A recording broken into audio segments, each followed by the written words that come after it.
Kylie Minogue is an undisputable queen of pop, with an impressive catalog of hits spanning all the way back to the 1980s.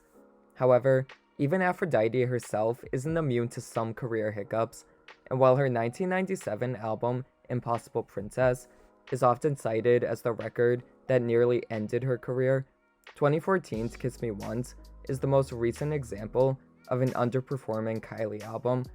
Did it do poorly because it was bad, or were there other factors that held it back? To begin, let's establish where Kylie was at this point in her career. Her previous album, 2010's Aphrodite, was well received by critics, but didn't perform quite as well as it could have. Not that it was a flop by any means, but its singles weren't the smash hits they could have been.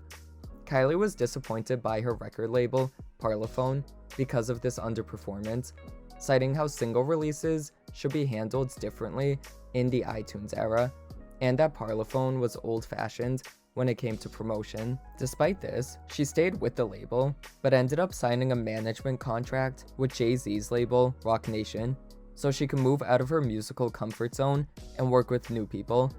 This move would greatly influence the sound of the Kiss Me Once era, as it was far more American-sounding than anything else she had ever released. Her first single with Roc Nation was Skirt, released in May 2013. The song is a bass-heavy dubstep EDM track, similar to Rihanna and Britney Spears' music at the time. It was met with praise by critics, who considered it a refreshingly modern and innovative track. Despite being released as a promotional single for Kiss Me Once, Kylie stated it wasn't indicative of what the album would sound like, so it was ultimately left off. While it can't be definitively said if this exclusion hindered the album, it is interesting to think how things could have played out had Skirt been given more promotion and included on Kiss Me Once. Nevertheless, work on the album continued, with Kylie collaborating with A-list producers such as Sia, Pharrell, and MNEK. Her next single, Into the Blue, was released January 2014 and garnered praise from critics and fans. The song is a triumphant pop anthem that sees her embracing the mistakes she made in the past and looking forward to what the future holds. In my opinion, Into the Blue is one of Kylie's best songs. It encapsulates everything that makes her music so special. It's uplifting, lush, danceable, and leaves you feeling good after listening. Despite its warm reception, Into the Blue underperformed commercially, becoming her least successful lead single at that point in her career. The album itself dropped in March 2014, debuting at the top of the Australian albums chart, though it would eventually fall off entirely after 6 weeks. In the UK, the album debuted at number 2, but fell out of the top 100 after 12 weeks. Critical reception was mixed, with some praising it as a classic upbeat Kylie feel-good record, while others criticized it for seemingly trying too hard to fit in with modern trends. The song Sexercise was released as a promotional single the same day the album dropped, with the video being released a few days later. Sexercise kind of exemplified why the album was so polarizing. Some saw it as a fun, over-the-top dance track, while others saw it as a desperate attempt to remain relevant by playing up her sex appeal. I also have to wonder why Skirt couldn't be on the album if Sexercise was. Both are EDM dubstep songs about sex, and I guess Sexercise does fit in better tonally with the album's playful nature, but I still think Skirt wouldn't have sounded too jarring. The next single, I Was Gonna Cancel, was released May 2014. The song fared even worse than Into the Blue, peaking at number 59 on the UK singles chart for 1 week before dropping off entirely. This underperformance is especially surprising considering her popularity in the UK. The song itself is a funky disco track produced by Pharrell, whose sound is evident in its production. It's actually one of Kylie's more personal songs, as it's about a meltdown she had while working with Pharrell for the first time. She had broken down when meeting with him since she was having a bad day and wanted to cancel their meeting, but decided she had to go. Pharrell wrote the song about the situation, turning a tough moment for Kylie into a motivational anthem. I wish when I was having a bad day, I had Pharrell to write a song for me. I just have the meltdown and leave it at that. Also, I never noticed it until I read it on The Guardian's ranking of Kylie's singles, but the chorus where she's yelling, "Go, go, go, go," is damn near the same thing as what Beyonce does in her song Green Light. Listen to them both, you'll see what I mean. Ironically, the Kiss Me Once era would end up being cancelled after the single, as it was the only other one to be released from the album.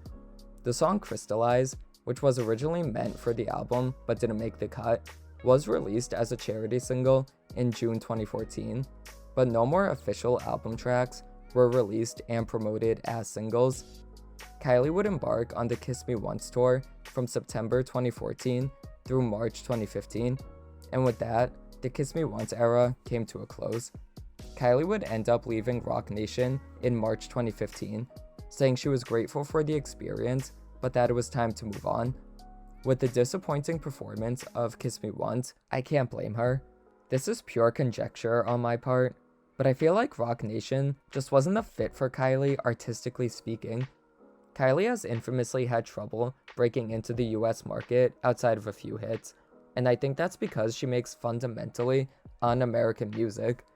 Her albums are candy-coated, sugary pop bliss, and even though that can be popular in the US, it's not usually the dominant sound. Kiss Me Once saw Kylie trying to fit in with the US music market at the time since she was with Roc Nation, but she was still remaining true to her roots as a campy pop diva. This resulted in an era that came off as being try-hard and unnatural. For what it's worth, I actually think she merged her brand of music with contemporary US pop excellently, as Kiss Me Once is one of my favorite Kylie albums, though I'll admit I can see why it has its detractors. It can be a little all over the place, but that's what I like about it. It's eccentric, grand, and overall just super fun. The track listing is just bop, bop, bop, beautiful, bop, bop, bop.